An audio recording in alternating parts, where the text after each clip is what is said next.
Rapaz, eu tô usando esse tempo meu de horário de almoço, que eu devia estar dormindo e comendo. Eu vou gravar um vídeo, vocês podem ver que o cenário não é o mesmo, que eu na verdade estou aqui almoçando na casa da minha avó. Mas eu não tô conseguindo gravar vídeo à noite e eu não queria deixar de gravar o vídeo falar sobre esse tema, tá? E o tema é sobre o centenário do Paulo Freire. E eu vou falar um pouco também sobre educação no Brasil de forma geral e um pouco sobre extrema-direita, né? Para variar. Uma questão da extrema-direita em relação ao Paulo Freire é que eles não gostam do Paulo Freire por motivos ideológicos principalmente e por motivos didáticos secundariamente.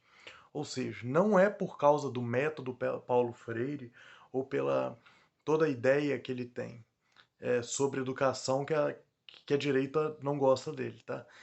A direita não gosta dele porque ele é de esquerda.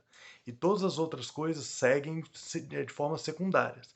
Se ele defendesse as mesmas coisas que ele defende, provavelmente a direita, e fosse de direita, provavelmente a direita ia gostar dele, tá? E eu tô falando, obviamente, de uma direita, de extrema direita, como eu já disse, né?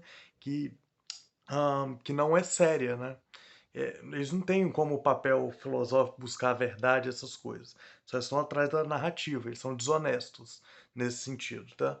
Obviamente que eu não estou falando daquele cara que ele está realmente preocupado com a educação e tal. Estou falando do Eduardo Bolsonaro, da Carla Zambelli, do Olavo de Carvalho, desses podres lixos imundos, né?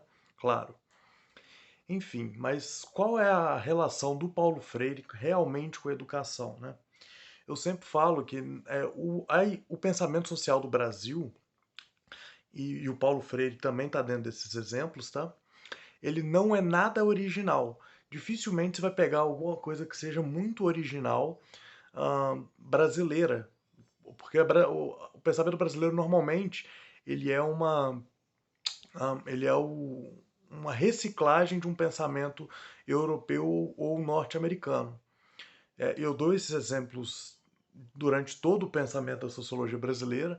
É, Até o Gilberto Freire, que tem o mesmo sobrenome, só que ele é digno de pena, diferente do Paulo Freire, que ele é digno de louvor.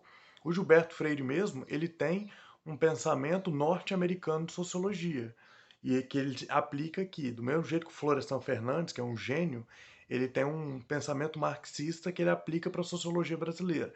Então não existe nada de muito original de um pensamento social brasileiro, tá? E o Paulo Freire é um desses também.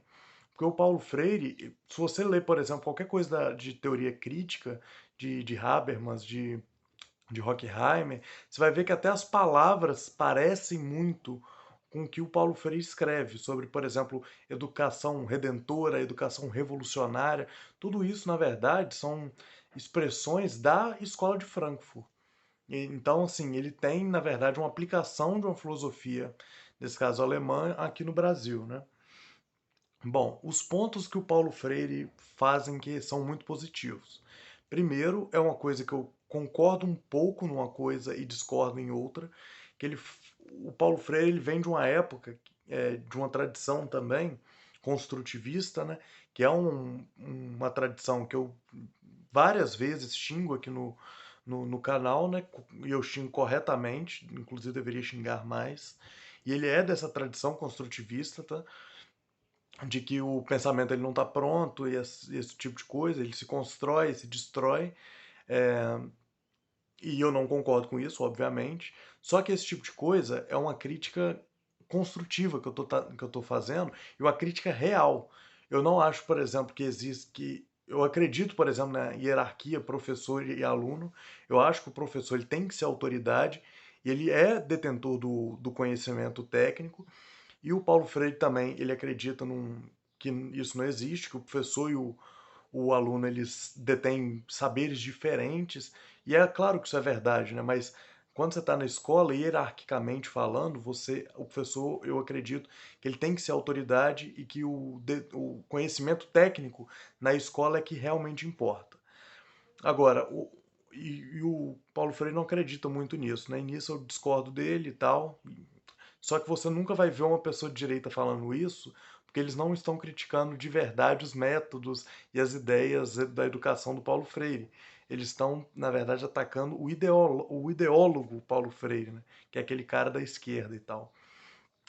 Então, assim, eu tenho muitos pontos negativos que eu discordo do Paulo Freire e tal, mas, por exemplo, sobre a construção da, da escola e da educação como um lugar de civilidade, eu acho isso interessantíssimo, muito importante. Pô, você não vai lá só para aprender português e matemática, né? Você vai lá também para aprender a ser um cidadão. Quando você escreve, na verdade, a linguagem ela tem um poder também de autoconhecimento, né? E de você poder mostrar a sua realidade. Então a educação ela não é simplesmente a técnica, ela também é um marco político, e eu acredito nisso. E isso é uma ideia também do Paulo Freire, né? Você desenvolver o aluno muito além do que apenas a técnica das matérias, né? Geografia, história, essas coisas. Mas você também levar fazer aquele conhecimento, ah, fazer com que a pessoa cresça como ser humano mesmo, se entenda como um agente político, porque todos nós somos agentes políticos, não agentes do serviço secreto cubano, tá? Mas agentes políticos nas ações que fazemos na sociedade.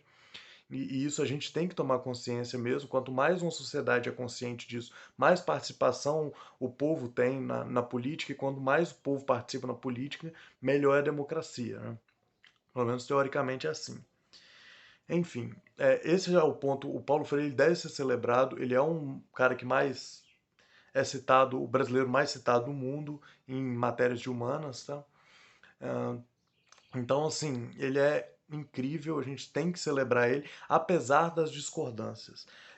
Eu estava discutindo recentemente que qual exército ganharia numa batalha, né? Se é o exército romano ou se é o exército do Gengis Khan. E eu respondi que todo exército mais novo ganha, porque o exército mais novo ele sempre vai ser melhor que o exército passado. E hoje em dia a gente tem ideias melhores para a educação do que da época do Paulo Freire, que algumas estão realmente ultrapassados. Por exemplo, ele não deve falar muita coisa sobre EAD, porque não é um problema da época dele, mas é um problema da nossa época. Então, a gente tem que entender também que ele é um homem da época dele com as limitações da época dele. Então, todas essas discordâncias que a gente tem com ele são boas coisas que a gente pode construir para um futuro de educação melhor. E a educação brasileira não está ruim por causa do Paulo Freire, tá? Eles têm, isso é uma ilusão assim que eu não sei, eu não entendo como um pensamento ele pode ser linearizado nisso aí e ser racionalizado, tá? Porque, porque simplesmente vá numa escola pública, você vai entender que não tem nada a ver com o método Paulo Freire, que a escola tá ruim. Ela tá ruim porque o professor ganha mal, tá ruim porque o dinheiro não chega na escola, porque o dinheiro é desviado e etc. Ah, Lucas, mas a gente gasta muito em relação ao PIB da escola, muito mais que outros países. Verdade, isso é verdade mesmo. Mas a grande questão é que a necessidade do gasto brasileiro ele é diferente e maior do que em outros países, porque o acesso dessas pessoas à escola é um acesso difícil. Muitas vezes essas escolas estão em lugares paupérrimos, como é, por exemplo, no Ceará, no Piauí, só para falar de algumas escolas públicas de sucesso e em lugares pobres. Enfim. Então, esses problemas, eles são problemas sociais que não tem nenhuma relação com Paulo Freire, tá?